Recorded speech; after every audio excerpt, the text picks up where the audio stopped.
গানওয়ালা আর একটা গান গাও, আমার আর কোথাও যাওয়ার নেই, কিছু করার নেই। ও গানওয়ালা আর একটা গান গাও, আমার আর কোথাও যাওয়ার নেই, কিছু করার নেই। ছেলেবেলার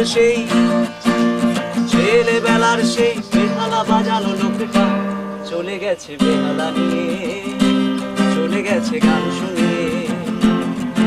এই পাল্টানো সময় সে ফিরবে কি ফিরবে না জানা নেই। ও গানওয়ালা। আমরা কম বেশি সবাই গানওয়ালা, কারণ গান ছাড়া আমরা বাঁচতে পারি না একদমই। আর এই বাংলাদেশ, এই যে সোনার বাংলা, এখানে বাংলার মাটিতে, বাংলার ঘাসে, বাংলার পাখির গানে সবকিছুতে একটা সুর মিশে আছে।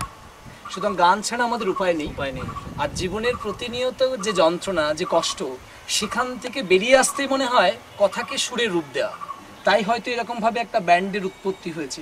আমরা নর্মালি যেটা দেখেছি, আমরা আরো অনেক ব্যান্ড দেখেছি।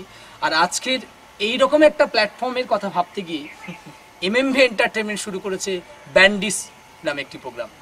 অনেক অনেক ধন্যবাদ এমএমভিকে, আমাদের তরফ থেকে, রিভার্টের পক্ষ থেকে।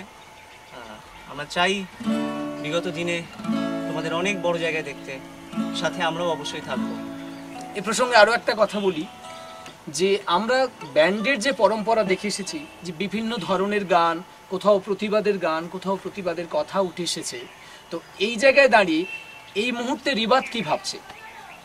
রিভার্ট হঠাৎ করে একটা অ্যালবাম রিলিজ করে লোক হাসাতে চাইছে না।